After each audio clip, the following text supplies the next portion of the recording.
दिल्ली जितनी रफ्तार से यह शहर चलता है उतनी ही थमी थमी सी जिंदगी है।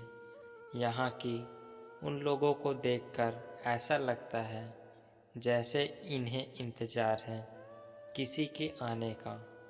इन सब के बीच मैं किसी का इंतज़ार कर रही थी, लेकिन किसी के आने का नहीं बल्कि किसी के पास जाने का। अब मैंने मन में ही थोड़ी सी भी उलझन नहीं थी, बस इंतज़ार था उससे मिलने का। अगर थोड़ी बहुत उलझन बची हुई थी तो उसमें इतना दम नहीं था कि वह मुझको रोक सके। मुझे लग रहा था कि मैं चिल्ला चिल्ला कर सारी दुनिया से कह दूं कि मुझे उससे प्यार हो गया है और कल उससे इजहार करने वाली हूँ। पर बताऊँ तो कैसे? काश मेरी कोई छोटी बहन होती या फिर कोई दोस्त जिससे मैं अपने मन की बात कह पाती। मेरा मन किया कि मम्मी को बता दूँ, लेकिन मेरी उलझन तब और बढ़ गई जब उसे ख्याल आया कि अगर उन्हें पता चला तो वह मुझे घर से बाहर भी निकालने देंगे। उन्होंने गांव ज़रूर छोड़ा था, लेकिन वहाँ के विचार नहीं। वैसे भी पापा मम्मी इन चीज़ों से कहाँ विश्वास रखते हैं और मेरी कहाँ सुनने वाले थे।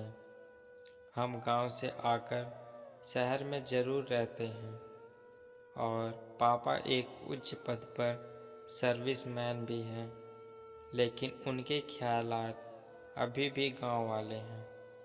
मैं यही सोचकर डर जाती हूँ, लेकिन करूँ तो क्या करूँ? अपनी लव स्टोरी किसके साथ शेयर करूँ? लेकिन मैं उससे भुला भी नहीं तो सकती हूँ, क्योंकि उसको इतना पसंद जो करती हूँ। खैर छोड़िए यह उलझन दिमाग में।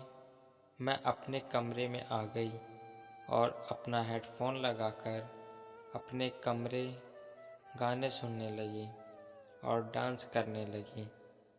कुछ समय हुआ ही था तभी थोड़ी देर में दूसरे कमरे से आवाज़ आई, आजा, आज सोना नहीं है क्या? बेटा 11 बज रहे हैं, सुबह कॉलेज नहीं जाना है क्या? लेकिन आज मेरे कदम कहाँ रुकने वाले थे। इतनी खुशी जो हो रही थी कि मैं शब्दों में बयान करना मुश्किल था। मैंने नाचते हुए ही कहा, हाँ मम्मी, बस सोने ही वाली हूँ, आप सो जाएं। अगर आज मेरे कोई नाचने का कोई मजाक उड़ाता तो भी मुझे आज कोई परवाह नहीं थी। अभी मैं नाच ही रही थी, तभी पानी की तेज़ बूंदें मेरे चेहरे से आकर टकराई और मुझे आँखें खोलने पर मजबूर किया। पता नहीं उस टाइम मुझे क्या सूझा।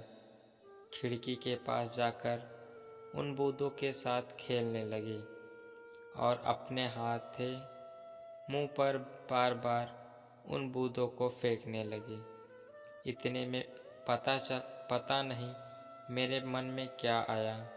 खिड़की बंद की और अपनी डायरी निकाली जहाँ पर मैं अपने बारे में लिखती थी। आज भी मैं कुछ अपनी लव स्टोरी के बारे में लिखने लगी। वह सीधे मेरे दिल में आ रहा था, मानो ऐसा लग रहा था जैसे डायरी से अपने मन की बात कर रही हूँ। आज पहली बार किसी के आँखों से मैंने बात करते हुए देखा था।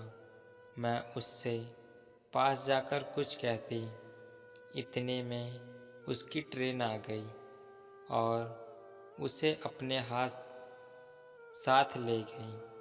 अगले दिन न जाने क्यों उसे सामने वाले प्लेटफॉर्म पर देखकर मैं खुश थी। शायद मैं इंतज़ार कर रही थी उसका। खैर अब आंखों से शुरू हुई बातें इशारों से होने लगी थी। बड़े अजीब होते थे उसके इशारे, समझ तो नहीं आते थे, लेकिन मेरे चेहरे पर एक मुस्कुराहट जरूर दे जाते थे। अब समय के साथ धीरे धीरे मैं उसके इशारे भी समझने लगी थी। वह रोज़ कुछ न कुछ पागलपन करके मुझे हंसाता था, और एक दिन तो उसने हद ही पार कर दी। वह मुझे देखकर ज़ोर ज़ोर से गाना गाने लगा। इससे पहले कि मैं उससे बात करती, उसको स्टेशन मास्टर ने पकड़ लिया और उसे अपने साथ ले गया।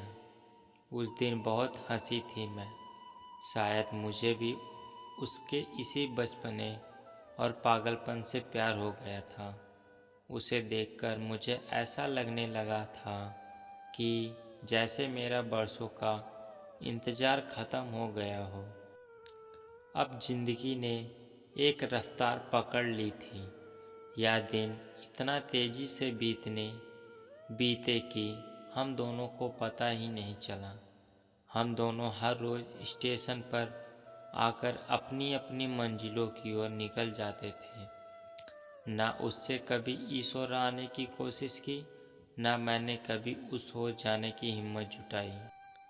कभी कभी तो दिल करता था कि भागकर उसके पास चली जाऊं और उससे अपने दिल की बात कह दूं और उसके साथ उस सफ़र चली जाऊं जहां वह जाता है। लेकिन कभी मेरे दिमाग ने तो कभी मेरे पैरों ने मुझे इसकी इजाज़त नहीं दी। मुझे इंतज़ार था कल का दिन मेरे लिए स्पेशल है। कल के दिन वैलेंटाइन डे जो है। अगर मैं कल उससे अपने दिल की बात ना बता पाई तो शायद कभी ना उसे बता पाऊंगी।